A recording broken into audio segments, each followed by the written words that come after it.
बिस्मिल्लाहिर्रहमानिर्रहीम। अस्सलाम वालेकुम स्टूडेंट्स। 10th क्लास बेटा बायोलॉजी के चैप्टर नंबर 11 का आज लेक्चर नंबर 4 है और आज आपका टॉपिक है ऑस्मोटिक एडजस्टमेंट इन प्लांट्स। क्या टॉपिक आज का हमारा? Osmotic adjustment in plant.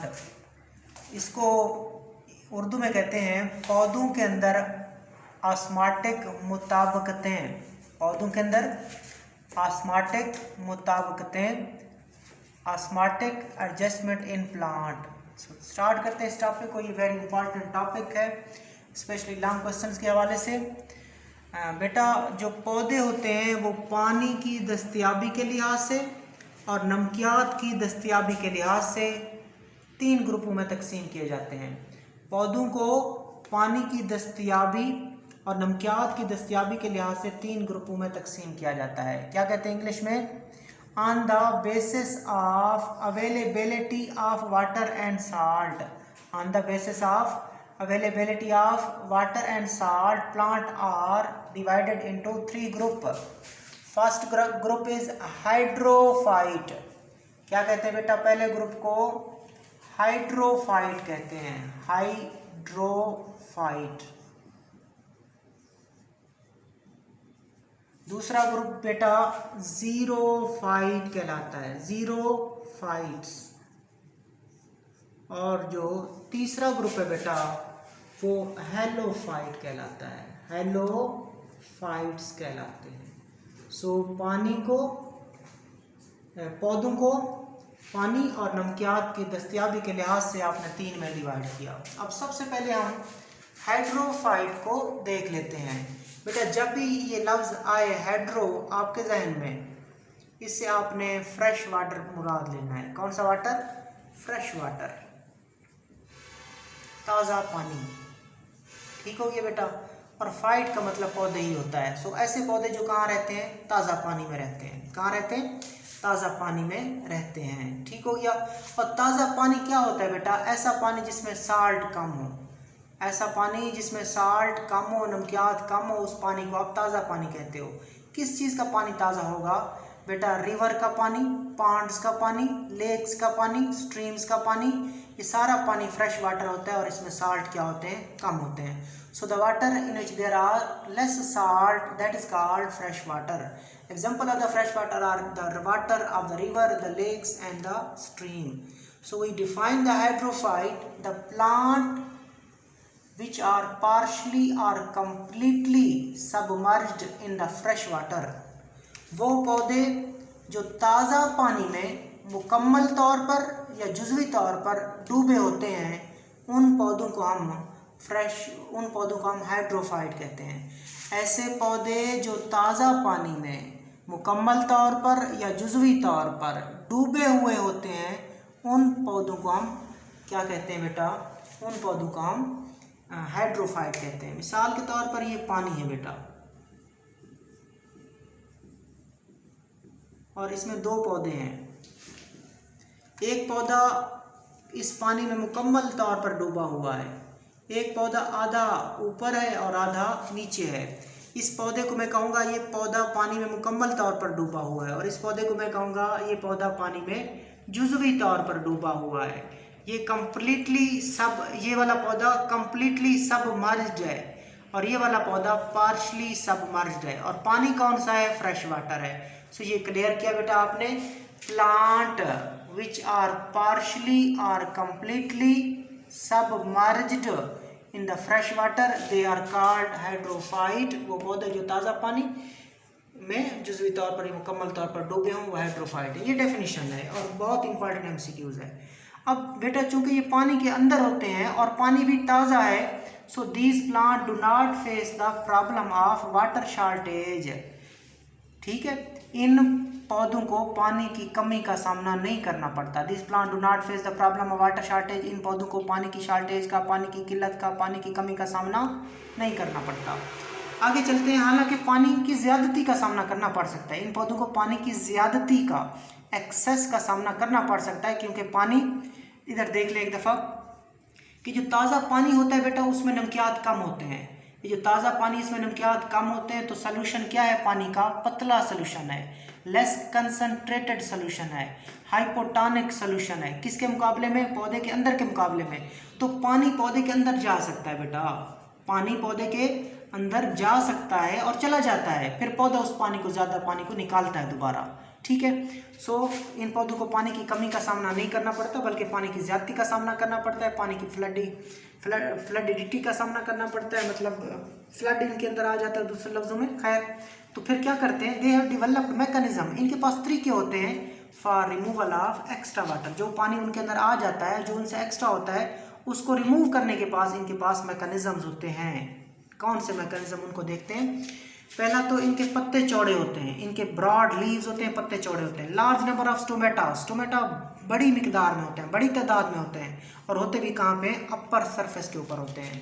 सो पत्तों का चौड़ा होना, स्टोमेटा का ज़्यादा होना, स्टोमेटा का ऊपरी सतह पे होना, इन खसूसियात की वजह से इनको मदद मिलती है और ये remove the extra amount of water, ये अपने अंदर से ज़ायद पानी को निकाल सकते हैं। मिसाल है कमल का पौधा। दोबारा देख लें जस्ट उर्दू और इंग्लिश में। ऐसे पौधे जो ताज़ा पानी में मुकम्मल तौर पर या जुज़वी तौर पर डूबे होते हैं उनको हाइड्रोफाइट कहते हैं। Plant which are completely or partially submerged in the fresh water, they are called hydrophyte.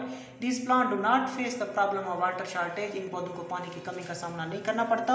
These plants have developed the mechanism for the removal of extra amount of water from their cells.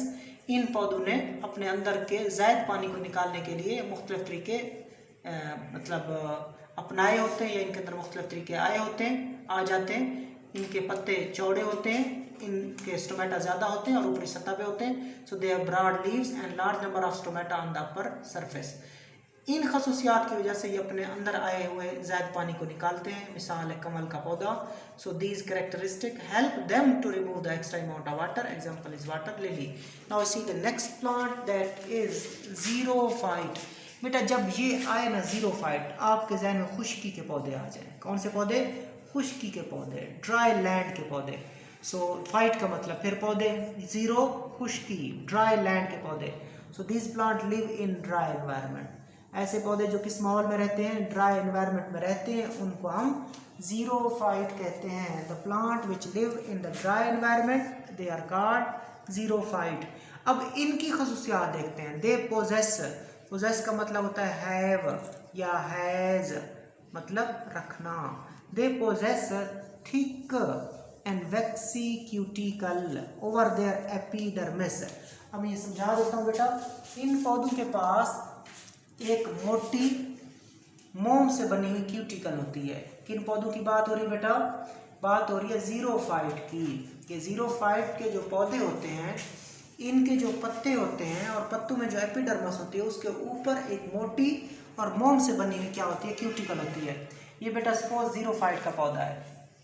ये किसका पौधा है? ये ज़ीरोफाइट का suppose पौधा है। इसका आप छोटा सा टुकड़ा लेते हैं, उसको माइक्रोस्कोप से देखते हैं तो ये बेटा अपर एपिडर्मिस होती है। ये कौन सी चीज़ है? Upper epidermis. और उसके बाद क्या होते हैं बेटा? मेसोफिल सेल्स होते हैं। और ये लोअर एपिडर्मिस, ये लोअर एपिडर्मिस।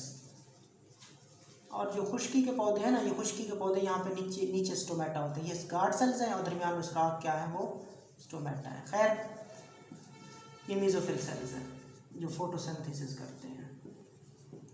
Mesophyll cells. बेटा इन पौधों में ना एपिडर्मिस के ऊपर, नीचे भी होती है, ऊपर की अगर बात करें तो क्या पाई जाती है? क्यूटिकल। क्यूटिकल। और वो जो क्यूटिकल होती है थिक होती है बेटा, मोटी। और क्या होती है? वैक्सी, मोम से बनी होती है।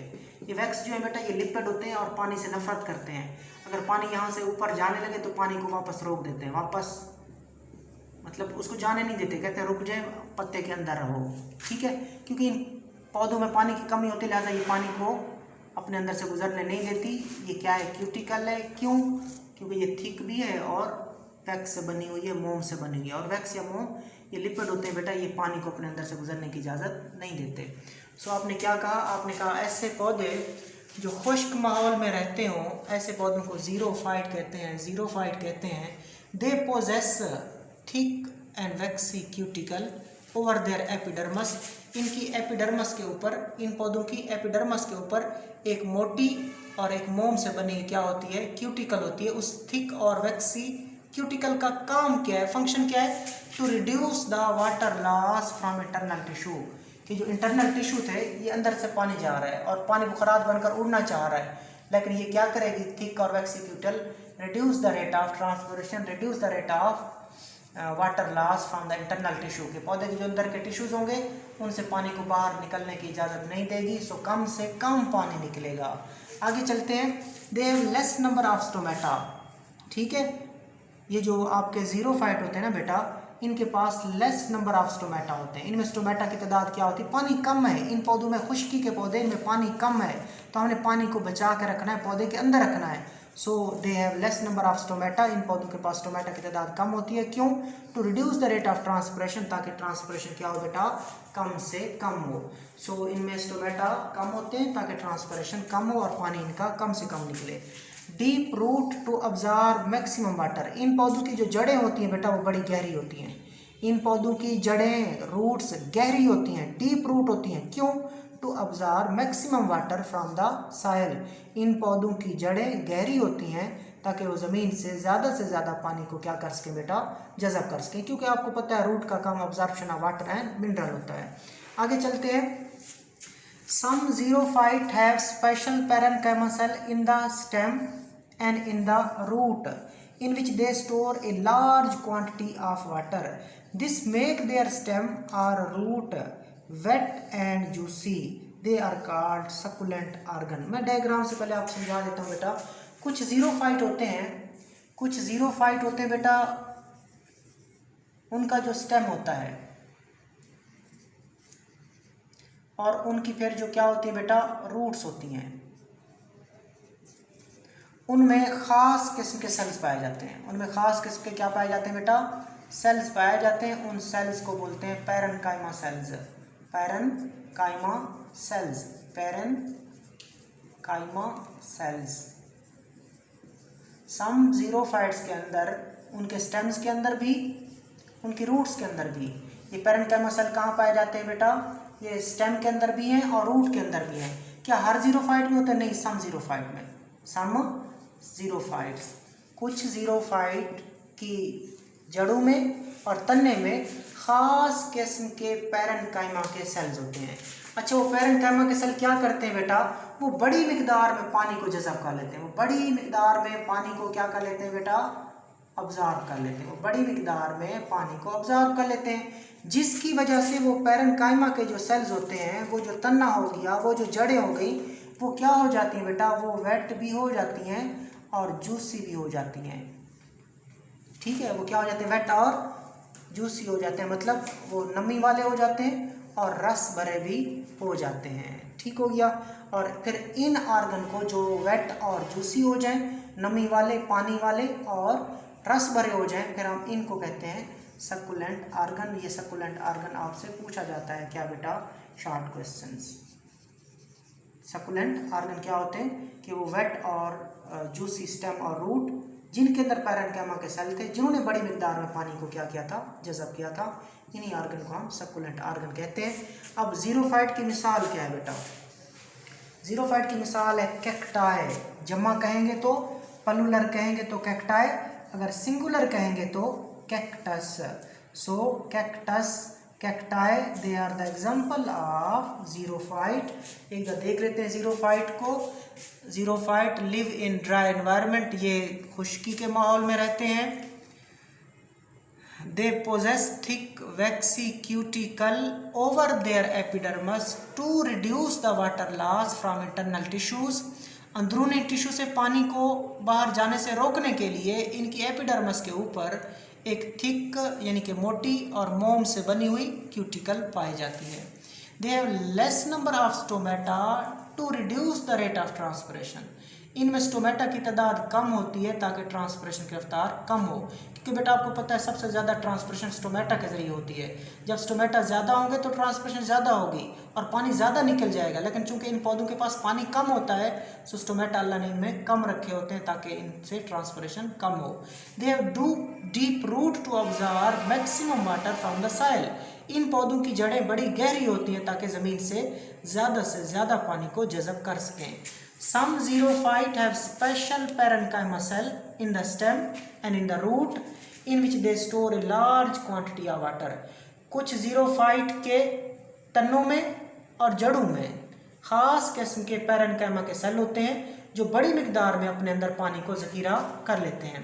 This make their stem or root wet and juicy, जिससे उनकी जड़ें और उनके तने क्या हो जाते हैं बेटा, नमी वाले और रस भरे हो जाते हैं। इन आर्गन को फिर हम सकुलेंट आर्गन कहते हैं। इन पौधों की मिसाल कैक्टाई है जिसकी वाहिद है कैक्टस। आगे चलते हैं बेटा हेलोफाइट की तरफ। इसको आपने अच्छे तरीके से समझना है, इसको आपने अच्छे तरीके से समझना है। थोड़ा सा इसमें कंसेप्ट है बेटा।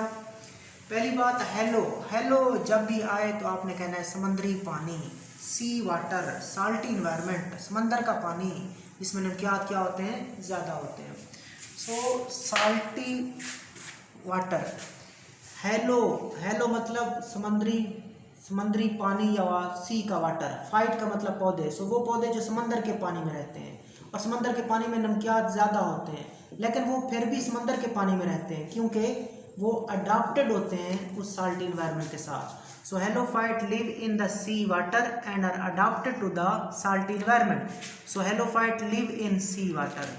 हेलोफाइट समुद्री पानी में रहते हैं and are adapted to salty environment, और नमकियात वाले माहौल के लिए मुताबिकत रखते हैं और नमकियात वाले माहौल के आदी होते हैं। आपको पता होना चाहिए जो साल्ट वाटर है ना बेटा, सी वाटर जो होता है उसमें साल्ट क्या होते हैं, ज़्यादा होते हैं। ये कंसेप्ट आपने रखना है कि जो सी वाटर होता है उसमें साल्ट क्या होते हैं, ज़्यादा।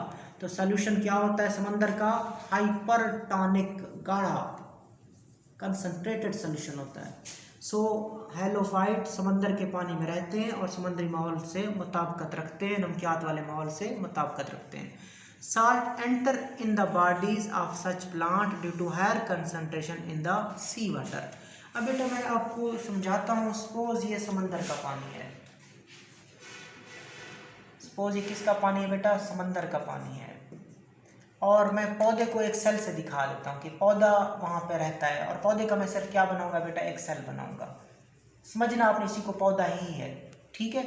तो ये कौन सा इन्वायरमेंट है, ये सी वाटर है, और सी वाटर आपको पता है उसमें साल्ट क्या होते हैं बेटा, उसमें साल्ट ज़्यादा होते हैं। और ये प्लांट समझ लो आप, या प्लांट का आप सेल समझ लो, जिस तरह भी समझना हो आपने, ठीक हो गया। सो ये प्लांट है जो कहाँ रहता है, सी वाटर में रहता है और ज़्यादा नमकियात के माहौल का क्या है, आदी है।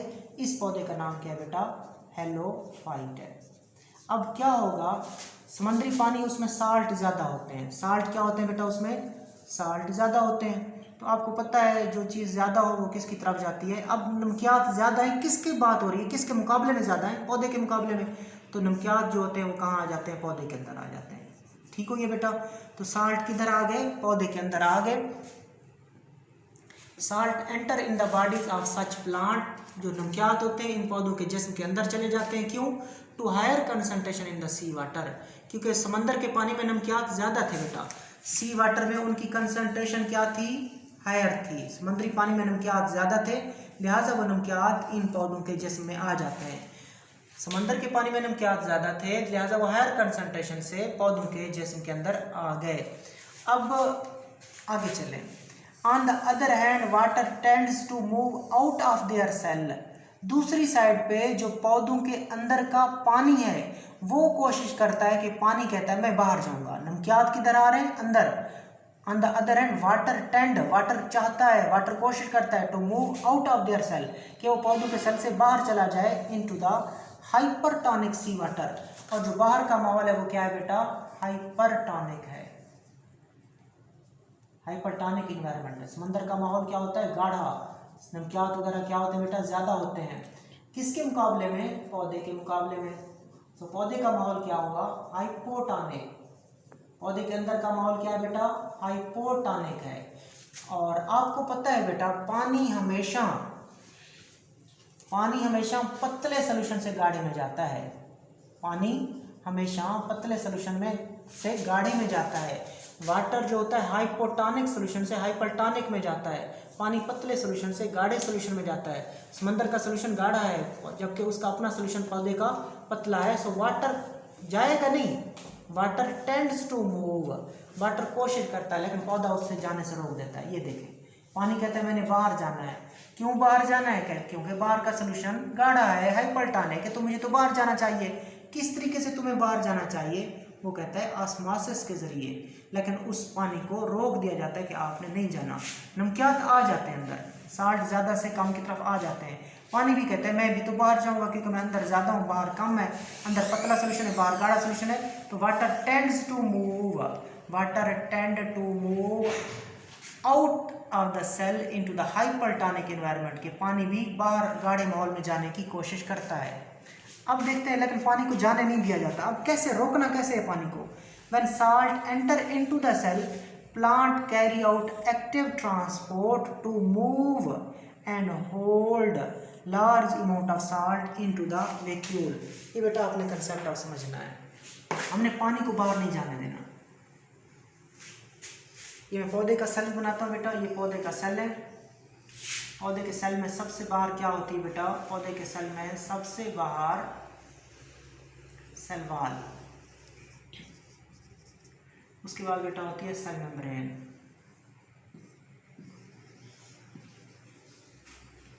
उसके बाद क्या होती है? Cell membrane. उसके बाद पौधों के सेल में दरमियान में क्या होता है बेटा? वैक्यूल होता है, वैक्यूल। और बाहर कौन सा एनवायरनमेंट है? समंदर का एनवायरनमेंट है, जहाँ का सोल्यूशन क्या है? बहुत ही हाइपरटोनिक है, गाढ़ा सोल्यूशन है। और यहाँ पानी मौजूद है, पानी इधर भी मौजूद है। वैक्यूल के अंदर आपको पता है पौधे में ज़्यादातर जो पानी होता है किसके अंदर उसको रखा जाता है? पौधों के वैक्यूल के अंदर पानी को रखा जाता है। ठीक हो गया? तो पानी ये चाहता है कि मैं बाहर जाऊँ, लेकिन उसको बाहर नहीं जाने दिया जाता। कैसे नहीं दिया जाने जाएगा? नहीं दिया मतलब बाहर नहीं जाएगा पानी। बेटा आपने कहा था साल्ट एंटर होते हैं, शुरू में तो साल्ट एंटर होते हैं। शुरू में नमकियात जो होते हैं वो क्या होते हैं? पौधे के सेल में एंटर हो जाते हैं। क्यों? क्योंकि वो ज़्यादा थे, वो एंटर हो गए। उनको कहाँ लेके आया गया? उनको वैक्यूल में लेके जाया गया, वो वैक्यूल में आ गए। कुछ देर बाद हुई कि जो वैक्यूल के अंदर के साल्ट है या पौधे के सेल के साल्ट है वो बराबर हो गए। फिर साल्ट अंदर नहीं आते, लेकिन पौधा क्या करता है? पौधा फिर भी साल्ट को मंगवा लेता है, कहता है साल्ट अंदर आ जाए। लेकिन जब एक टाइम आ चुका है कि वैक्यूल के अंदर बेटा नमकियात अब ज़्यादा हो चुके हैं, समंदर के पानी में वैक्यूल और समंदर का पानी का अगर हम मुवाजना करें तो समंदर के पानी में नमकियात फिर कम हो गए हैं, वैक्यूल के अंदर वो नमकियात ज़्यादा हो गए हैं। लेकिन फिर भी वैक्यूल के अंदर साल्ट को लाया जाता है। फिर किसके ज़रिए लाया जाएगा? एनर्जी के ज़रिए। और वो ट्रांसपोर्ट क्या होगी? एक्टिव ट्रांसपोर्ट के ज़रिए फिर उनको फिर भी लाया जाएगा और साल्ट अंदर आ जाएंगे। फिर साल्ट जब अंदर आ जाएंगे तो अंदर काफ़ी सारे साल्ट हो गए हैं। समंदर में या साइटोप्लाज्म में साल्ट क्या हो गए? कम। इधर भी साल्ट कम है, इधर भी कम है, लेकिन वैक्यूल के अंदर वो साल्ट अब बहुत ज़्यादा हो चुके हैं। और सोल्यूशन क्या हो चुका है? सोल्यूशन अब यहाँ का अंदर का सोल्यूशन भी हाइपरटोनिक हो गया है। अब वो साल्ट कहते हैं अब हम अंदर ज़्यादा हैं, बाहर कम है, तो हमने जाना है। उनको कहा जाता है नहीं जाना कहीं पे भी, इधर ही रहो। फिर कहता है अगर इधर ही रखना है फिर भी क्या करनी पड़ेगी? एनर्जी लगानी पड़ेगी, एनर्जी को यूज़ करना पड़ेगा। फिर हम इधर जाके क्या हो सकते हैं? एक तो उनको इधर लाने के लिए शुरू में एक्टिव ट्रांसपोर्ट नहीं थी बेटा, शुरू में डिफ्यूजन थी ज़्यादा से कम। फिर एक वक्त आया कि वैक्यूल के अंदर नमकियात बाहर से ज़्यादा हो गए। फिर उन्होंने कहा हमने बाहर जाना है। उनको कहा गया आपने भी बाहर नहीं जाना, बाकियों भी हमने लेके आना है। सो कम से ज़्यादा फिर एक्टिव ट्रांसपोर्ट लगानी पड़ी। और फिर जो अंदर साल्ट थे वो ज़्यादा हो गए थे, फिर उनको बाहर जाने से भी रोका गया। तो बाहर जब जाने से रोका गया तब भी क्या लगाएगी? एनर्जी लगाएगी, मतलब active transport. So active transport के ज़रिए एक तो साल्ट को अंदर लाया जाता है वैक्यूल के अंदर, और अंदर फिर उनको एक तो उनको मूव कराया जाता है और फिर अंदर उनको रखा जाता है कि इधर ही रहो, वैक्यूल के अंदर मूव करो एक्टिव ट्रांसपोर्ट से, और वैक्यूल के अंदर ही रहो, बाहर ना जाओ। वो कहते हैं क्यों बाहर ना जाए, हम क्यों अंदर आ रहे हैं, क्यों हमें होल्ड किया जा रहा है? इसलिए होल्ड किया जा रहा है ताकि वैक्यूल तुम्हारा सोल्यूशन ज़्यादा हाइपरटोनिक हो जाए, मोर हाइपरटोनिक हो जाए। किसके मुकाबले में? सी के मुकाबले में, समंदर के मुकाबले में तुम्हारा सोल्यूशन गाढ़ा हो जाए, ताकि तुम्हारा ये जो पानी है, तुम्हारे अंदर का पानी है, वो बाहर हाइपरटोनिक माहौल में जाने की कोशिश ना करे। तुम्हारा अपना सोल्यूशन गाढ़ा होगा उसके मुकाबले में, समंदर के मुकाबले में, तो ये तुम्हारा जो पानी है तुम्हें छोड़ के नहीं जाएगा। इस तरह फिर बेटा वैक्यूल के अंदर का solution even become more hypertonic than the sea water, so water does not move out of the plant cell. इस तरह पानी फिर बाहर नहीं जाएगा क्योंकि उसको अंदर ही हाइपरटोनिक माहौल मिल गया। इसको क्लियर आपने किया बेटा कंसेप्ट को कि when salt enter into the cell, जब साल्ट पौधे के अंदर जाते हैं, plant carry out active transport. फिर पौधों के अंदर कौन सा अमल होता है? एक्टिव ट्रांसपोर्ट का अमल होता है। उस एक्टिव ट्रांसपोर्ट से साल्ट मूव भी करते हैं अंदर, और फिर उनको अंदर होल्ड किया जाता है, पकड़ लिया जाता है। So the salt move by active transport and then they are hold inside and large amount of salt in the vacuole. Salt are not allowed to move out. Salt को बाहर जाने की इजाज़त नहीं होती through the semi permeable membrane of the vacuole. बेटा vacuole के गिर्द भी मेम्ब्रेन होती है जिसको हम टोनोप्लास्ट कहते हैं, वो भी सेमी परमेबल मेम्ब्रेन का काम करती है। उस मेम्ब्रेन को इजाज़त नहीं होती कि वो किसको, साल्ट को बाहर जाने दे। So salt are not allowed to move out through the semi permeable membrane of the vacuole. So sap बोलते हैं सोल्यूशन, सैप बोलते हैं सोल्यूशन जिसमें पानी और नमक शामिल हो। इसमें क्या शामिल हो बेटा? वाटर और साल्ट शामिल हो, वो सोल्यूशन होता है, और उसको आप क्या कह सकते हो? सैप भी बोलते हो। सो सोल्यूशन और द सैप और the vacuole remain even more hypertonic. लिहाजा जो वैक्यूल का सोल्यूशन है, जो वैक्यूल का सैप है, वो यहाँ तक वो ज़्यादा हाइपरटोनिक हो जाता है देन द सी वाटर, समंदर के मुकाबले में। जब वैक्यूल का सैप, वैक्यूल का सोल्यूशन वो ज़्यादा गाढ़ा हो चुका है, so in this way water does not move out of the plant cell. So पानी पौधे को नहीं छोड़ के जाता, पानी पौधे के सेल से बाहर नहीं निकलता। मिसालें क्या हैं? समुद्री पौधों की मिसालें क्या हैं? हैलोफाइट की मिसालें क्या हैं? बहुत सारी घास, समुद्री घास, मैनी सी ग्रासेस। क्विकली 1-2 मिनट्स में रिवाइज कर लेते हैं। हैलोफाइट आपने देखा बेटा, they live in the sea water and they are adapted to salty environment। ये समंदरी पानी में रहते हैं और समंदर वाले माहौल के आदी होते हैं। Salt enter in the bodies of such plant due to higher concentration in the sea water। जो नमकियात होते हैं वो चूँकि समंदर के पानी में ज़्यादा होते हैं, लिहाजा वो समंदर के पानी से निकलकर पौधे के जिस्म में, पौधे के सेल्स में आ जाते हैं। On the other hand, water tends to move, कोशिश करता है, जाता नहीं है। Water tends to move out of their cell into the hypertonic sea water। जबकि दूसरी तरफ जो पानी होता है वो बाहर समंदर के हाइपरटोनिक माहौल में जाने का रुझान रखता है, कोशिश करता है, लेकिन जाने नहीं दिया जाएगा। When salt enter into the cell, plant carry out active transport to move and hold large amount of salt in vacuole। जब नमकियात पौधे के सेल के अंदर दाखिल होते हैं तो पौधे के अंदर एक्टिव ट्रांसपोर्ट का अमल होता है। उस एक्टिव ट्रांसपोर्ट के ज़रिए नमकियात को पौधों के अंदर लाया जाता है और फिर वहाँ पे रखा जाता है। Salt are not allowed to move out through the semi permeable membrane of the vacuole. नमकियात को इजाज़त नहीं होती कि वो वैक्यूल की सेमी परमेबल मेम्ब्रेन से बाहर चले जाएँ, क्योंकि अंदर के माहौल को आपने हाइपरटोनिक रखना है। So the sap of the vacuole remain even more hypertonic than the sea water। So जो vacuole का solution होता है अंदर का, वो समंदर के पानी से भी ज़्यादा गाढ़ा, ज़्यादा हाइपरटोनिक हो जाता है। In this way water does not move out of the cell। इस तरह पानी पौधों के सेल से बाहर नहीं निकलता, बाहर नहीं जाता। Many sea grasses are the example of halophyte। बहुत सारी समुद्री घास halophyte की मिसालें। So ये बेटा आज आपने टॉपिक देखा, osmotic adjustment in plant on the basis of availability of water and salt। They were divided into 3 groups। Allah Hafiz।